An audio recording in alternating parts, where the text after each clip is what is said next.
Bonsoir à tous, voici les titres que nous allons développer dans cette édition. La situation au Burkina Faso.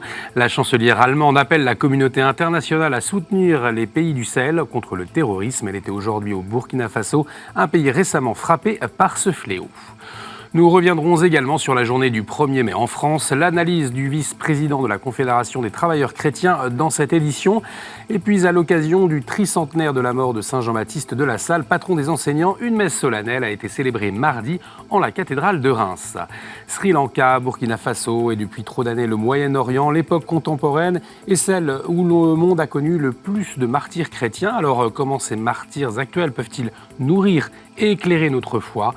On en parle dans notre dossier avec Étienne Pépin, rédacteur en chef de RCF, et Aymeric Pourbet, directeur de France Catholique. Et on débute cette édition au Burkina Faso. La chancelière allemande effectue depuis hier une visite officielle à Ouagadougou où elle participe au sommet du G5 Sahel. Elle a annoncé hier une aide pour renforcer la sécurité dans le pays en appelant la communauté internationale à soutenir l'Afrique contre la montée du terrorisme. On vous parlait mardi de l'attaque terroriste dans une église protestante qui a fait 6 morts. Depuis plusieurs mois, des groupes islamistes terrorisent les populations et notamment les chrétiens. Raphaël Daki, de l'aide à l'église en détresse pour le Burkina Faso, nous aide à mieux comprendre la montée du terrorisme dans le Sahel. Le Burkina Faso, il est très connu par cette union, cette cohésion sociale, cette bonne être ensemble des religions. Ce sont des groupes qui attaquent pas seulement les chrétiens. Donc il ne s'agit pas d'une persécution strictement aux chrétiens. Il y en a plusieurs personnes qui ont été enlevées, qui sont kidnappées au moment.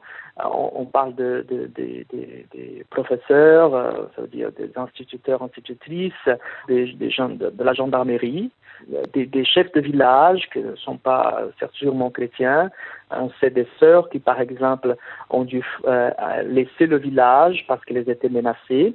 Des catéchumènes ont dû changer de lieu pour faire leur retraite de préparation à Pâques pour recevoir les sacrements parce que la situation sécuritaire ne permettait pas dans leur village à cause de la présence de ces groupes qui sont de passage et qui font des tournées, parce que ce groupe qu'on ne connaît pas en nom, qui agit à style Boko Haram, je dirais, c'est pas le Boko Haram probablement, mais qui sème la terreur, qui veut fermer les écoles, qui veut forcer l'enseignement d'arabe dans les écoles, qui ne veut pas voir réunies des communautés chrétiennes, qui menace ceux qui sont catéchumènes, qui veulent se convertir au christianisme, voilà. Hier, au Nicaragua, les évêques ont pris la parole face à la situation compliquée du pays. Depuis plus d'1 an, un mouvement de contestation politique vise le gouvernement du président Ortega. La répression a fait déjà des centaines de morts. Dans un message publié hier mercredi, les évêques du pays dénoncent la souffrance dans le pays en mentionnant les prisonniers politiques, le manque de respect des droits ou encore l'insécurité. Les évêques qui appellent à construire un avenir de paix. En France, la France a connu hier une journée du 1er mai mouvementée, notamment à Paris. Chaque année, la journée de la fête du travail est l'occasion de différents défilés syndicaux. Et cette année, avec la crise des Gilets jaunes qui secoue le pays, le contexte était très tendu. Traditionnellement, la CFTC, la Confédération des travailleurs chrétiens, ne défile pas le 1er mai avec les autres syndicats. Elle pense que le syndicalisme se fait plus au sein de l'entreprise que dans la rue. On écoute l'analyse du vice-président Joseph Touvenel après la journée d'hier.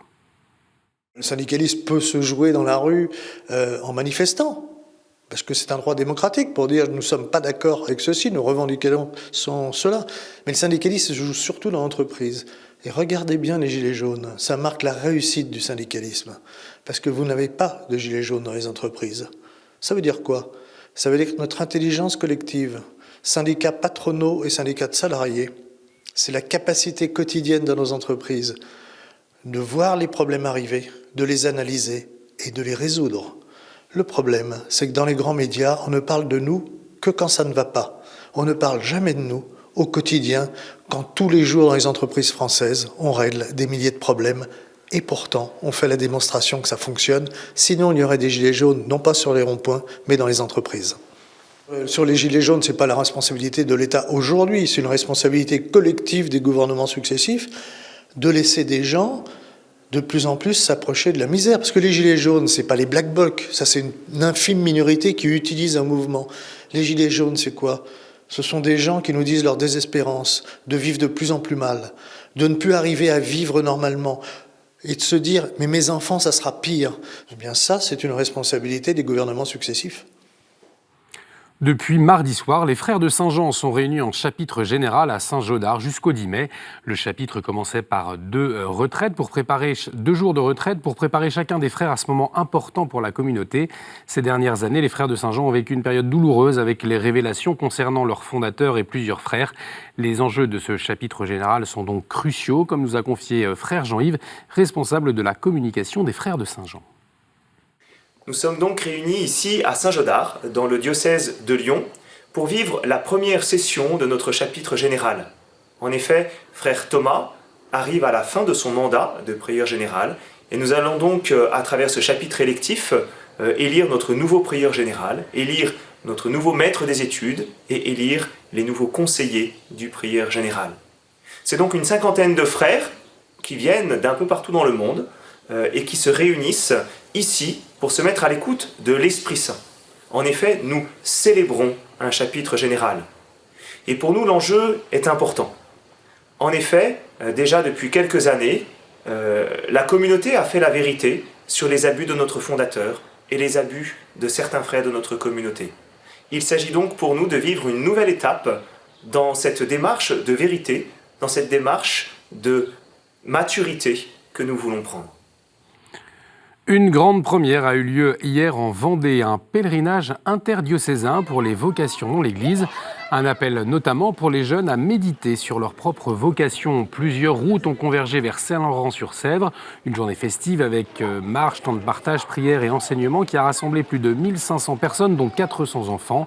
L'après-midi, lors de la messe célébrée en la basilique de Saint-Laurent-sur-Sèvre, Monseigneur Le Sceau, évêque du Mans, a exhorté les fidèles à aimer le monde. Sinon, nous ne serons jamais missionnaires et il n'y aura plus de vocation. Hier, c'était également la 20e édition du championnat de France cycliste du clergé, une compétition pour les évêques, prêtres, diacres qui s'est peu à peu ouverte aux religieux et religieuses, pasteurs, séminaristes et personnes consacrées. Il a eu lieu cette année en Bretagne, dans les communes de Lourmet et Bonnemain, avec une cinquantaine de participants. Et c'est Mario Nakarato, pasteur de Montélimar, qui a remporté l'épreuve du contre-la-montre. Le père Bartholomiez, prêtre polonais, a quant à lui gagné l'épreuve de la course en ligne. Cette année 2019, nous fêtons le tricentenaire de la mort de Saint Jean-Baptiste de La Salle. Tout au long de l'année, des célébrations et des animations sont organisées partout dans le monde pour se souvenir de sa figure et rendre grâce pour le charisme éducatif qu'il a laissé. Mardi, dans sa ville natale de Reims, une grande messe a été célébrée dans la cathédrale par Monseigneur Éric de Moulin-Beaufort. Des élèves de toute la région étaient présents avec leurs éducateurs et leurs enseignants. Dans son homélie, Monseigneur Éric de Moulin-Beaufort a rappelé l'actualité des intuitions de Jean-Baptiste de La Salle. Vous voyez comment notre système scolaire aujourd'hui, dans un pays comme le nôtre en France, s'inscrit dans la continuité de cette grande intuition de Saint Jean-Baptiste de La Salle. Il n'a peut-être pas été tout à fait le seul, mais il a certainement été celui qui l'a pensé de la manière la plus complète, la plus ample.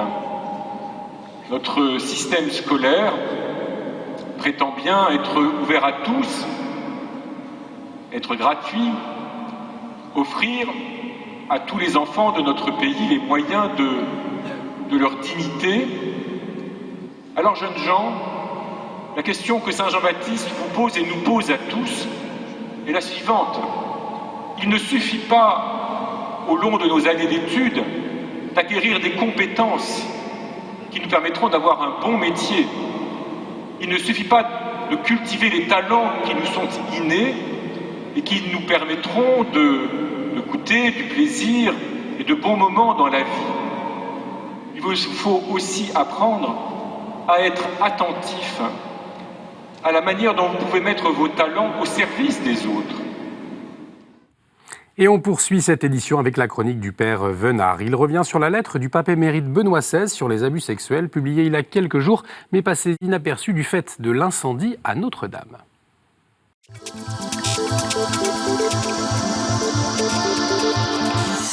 Juste avant Pâques, le pape émérite, le pape Benoît XVI, a donné une interview et publié ensuite le texte de cette interview au sujet de la grave crise que traverse l'Église et en particulier de la crise pédophile.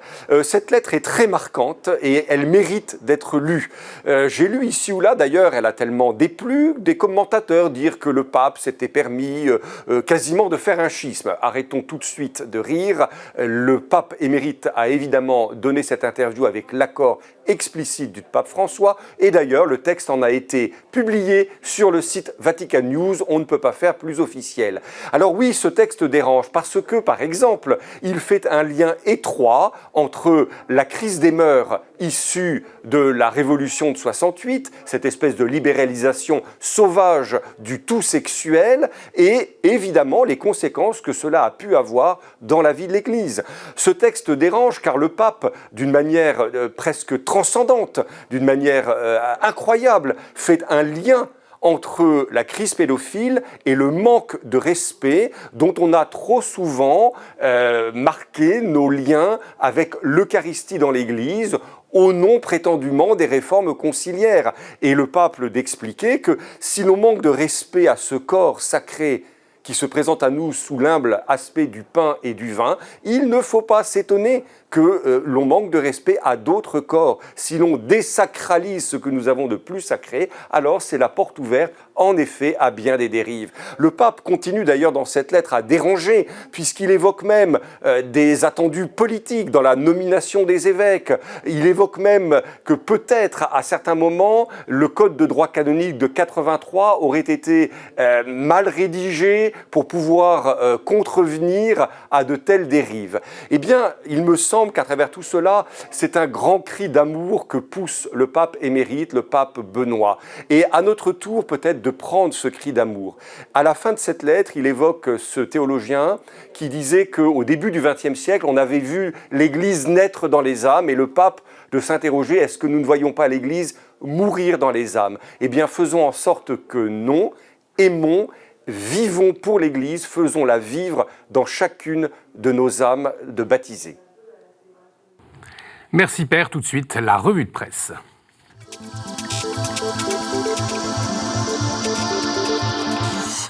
Et on commence avec France catholique et sa une sur les chrétiens martyrisés. On en parle dans un instant à Aymeric Pourbet. Alors qu'est-ce qu'on peut découvrir également cette semaine dans France catholique? Eh bien, Ovide, par exemple. Vous savez, c'est une rubrique qu'on a lancée dans une optique de transmission. Ovide, c'est l'auteur des Métamorphoses de l'Antiquité latine, hein, et qui synthétise en fait tout le monde dans ce qu'il a d'humain, justement, avec ses turpitudes et ses grandeurs, juste avant l'arrivée du Christ. Et donc, il fait vraiment la passation d'une ère à l'autre. Voilà, c'est passionnant, je ne vous en dis pas plus, mais c'est à redécouvrir chaque semaine. Merci Aymeric. Le Pèlerin propose endosser les élections européennes avec un focus sur l'Italie, qui est en proie au doute 62 ans après la signature du traité de Rome, acte fondateur de la construction de l'Union européenne. L'Italie s'interroge aujourd'hui sur sa place dans l'Europe. Seuls 49% des Italiens veulent rester au sein de l'Union européenne. Un constat que tente de comprendre cette semaine le Pèlerin.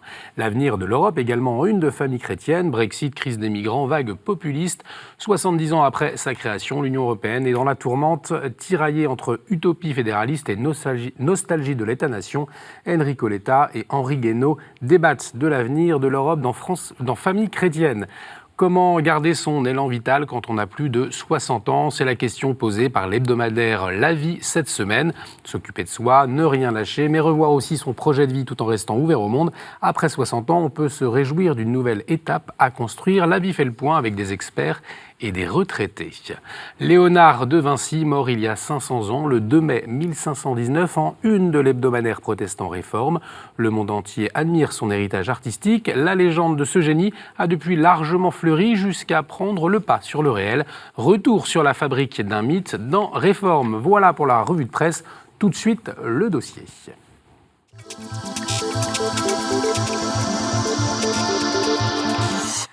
Étienne Pépin, bonsoir. Ravi de vous retrouver sur ce plateau. Aymeric Pourbet, bonsoir. Bonsoir. Alors, dans un communiqué publié en début de semaine, l'aide à l'Église en détresse rappelait que les violences contre les chrétiens se multiplient dans l'indifférence générale. Notre époque est celle où il y a le plus de martyrs. Vous le constatez jour après jour dans vos rédactions ? On le constate, nous, et puis on essaye de prendre en compte ces événements et de les traiter avec le plus de justesse possible, que ce soit au bout du monde, et aussi que lorsque ces événements contre les chrétiens se déroulent tout près de chez nous. Nous, on a la chance avec RCF d'avoir un réseau de radios locales en France et en Belgique, et on peut s'appuyer sur les rédactions locales qui sont au plus près de ce qui se passe dans les paroisses. Et puis, même en France, on peut le dire, il y a des chrétiens qui souffrent d'être chrétiens. Et donc, on peut, par exemple, aller faire des reportages là où certaines églises sont profanées. Alors, il ne s'agit pas à proprement parler de martyrs, mais c'est quand même là un lieu de souffrance pour les chrétiens. Et donc, on essaye de, localement, en proximité, en allant rencontrer les chrétiens là où ils sont, de comprendre ce qu'ils vivent. Parce que c'est vrai que ce qui nous secoue davantage, c'est le Sri Lanka, par exemple. Le week-end dernier, lors de Pâques, Aymeric Pourbet... C'est vrai que nous, ça nous a frappé, et c'est pour ça qu'on a décidé d'en faire notre dossier de une cette semaine. C'est qu'on sortait finalement d'une semaine sainte marquée par l'incendie à Notre-Dame, évidemment, qui a frappé les esprits. Et puis, le dimanche de Pâques, à l'autre bout du monde, un attentat notamment contre des églises, qui fait, je crois, 250 morts et plus de 500 blessés, qui a été le plus violent à l'encontre des chrétiens depuis une dizaine d'années. Et donc, cette coïncidence du temps pascal qui commençait et de cette tragédie qui frappait les chrétiens a été vraiment un déclencheur. Alors, ensuite, vous parliez d'un constat qu'on peut faire, mais que tout le monde ne fait pas, malheureusement. Je cite dans mon éditorial cette semaine Jean-Luc Mélenchon qui dit « Cette réalité, elle est occultée ».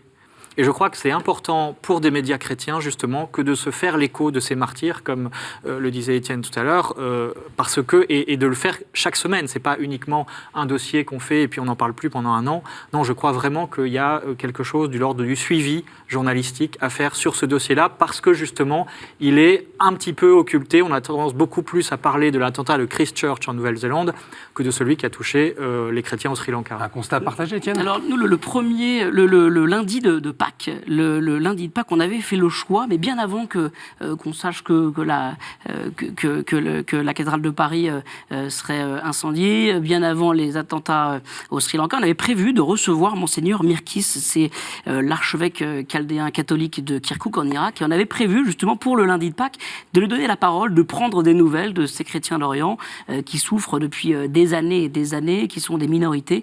Et ce qui m'a vraiment frappé dans cet entretien que nous avons eu avec Monseigneur Mirkis, c'est qu'il me disait que 2/3 des chrétiens d'Irak ont quitté le pays.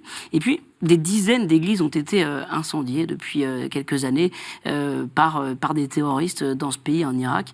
Et malgré cela, je lui disais, mais voilà, lundi de Pâques, est-ce qu'on peut chanter Alléluia le jour de Pâques et la semaine de l'octave pascale? Et il me dit, mais oui, bien sûr qu'on peut chanter Alléluia. Finalement, un homme malade, a-t-il dit, a bien plus conscience de la chance de pouvoir respirer qu'un homme en bonne santé qui ne s'en soucie pas. Et donc là, il parlait des chrétiens d'Orient qui souffrent. Et il dit qu'à ce titre, les martyrs d'Orient, les martyrs d'Irak et du monde entier vivent et comprennent bien plus et bien mieux la chance et la joie d'être chrétiens. Il n'y a qu'à voir les images de Pâques dans les pays d'Orient, en Irak en particulier, mais c'est le cas dans beaucoup de pays où les chrétiens souffrent dans leur corps. Eh bien, ils font la fête, ils chantent, ils dansent, ils sont habillés en habits de fête, et pour eux, c'est très important. Et juste pour finir sur Monseigneur Mirkis, il me disait, eh bien, pour nous, ce qui est très important, c'est un mot araméen, et c'est le dernier mot de l'Apocalypse, c'est Maranatha, et ça veut dire Seigneur, viens. Et pour eux, c'est très important de se dire que le Christ, on va à la rencontre du Christ malgré la plaie qui est la nôtre aujourd'hui. Aymeric, qu'est-ce que vous voulez dire justement à vos lecteurs? C'est-à-dire, au-delà de partager ce constat, aujourd'hui, il y a de plus en plus de martyrs tués en haine de leur foi dans le monde. Mais en quoi, au fond, nous, les chrétiens, la communauté chrétienne, eh bien, ces martyrs nous aident dans notre foi, dans notre propre foi? Alors, moi je trouve que c'est la question centrale. C'est-à-dire qu'effectivement, on pourrait se dire, mais pourquoi véhiculer ce type d'accident, enfin de tragique, de véhiculer le mal finalement? Pourquoi en parler? Eh bien, je crois qu'il faut rapporter ça au mystère de la croix. Les chrétiens, au début de l'ère du christianisme, ont mis des siècles avant de représenter la croix, mais néanmoins, cette croix, notre foi nous dit qu'elle est la seule source de fécondité réelle en matière de vie éternelle et même de renaissance qu'il y a pu y avoir dans les différentes phases de l'histoire de l'Église. Et donc, je crois que regarder les martyrs, c'est regarder la croix, mais c'est regarder aussi cette fécondité future qu'on ne voit pas. C'est toujours la tentation, et de fait, on n'y échappe pas à demander, mais finalement, oui, le sang des martyrs est semence des chrétiens, mais où est cette fécondité ? Alors, on peut la discerner à travers quelques signes en Asie, par exemple, où actuellement se concentrent vraiment ces martyrs. Enfin, pas exclusivement, il y a l'Afrique, il y a le Nigeria, bon. Mais néanmoins, quand même, on sent que le terrain s'est déplacé. Eh bien, en Asie, on a une floraison dans les séminaires, par exemple, de jeunes vocations. C'est formidable. J'ai eu la chance d'assister à un voyage du pape au Bangladesh et en Birmanie, et c'était vraiment frappant de voir ces petites églises qui, pour certaines, ont subi la persécution il y a quelques années. Aujourd'hui, les séminaires sont pleins. Voilà, ça veut dire quelque chose, ça veut dire qu'effectivement, il y a quelque chose de plus fort qui sort de cette souffrance, de ces martyrs, et qui vraiment communique la vie et communique la vie à l'Église de demain. Ça, c'est formidable. Alors, il y a les séminaires, il y a les prêtres, mais il y a aussi tous les baptisés qui sont... et on le voit, les images sont très impressionnantes des baptisés, des chrétiens qui veulent absolument transmettre leur foi, qu'ils la vivent en famille, qu'ils la vivent aussi, pas forcément au sein des églises, pas forcément dans la liturgie, mais qui sont très attachés à leur culture chrétienne et qui la transmettent. Ça, on essaie de le vivre, nous, sur RCF, avec nos reportages au bout du monde.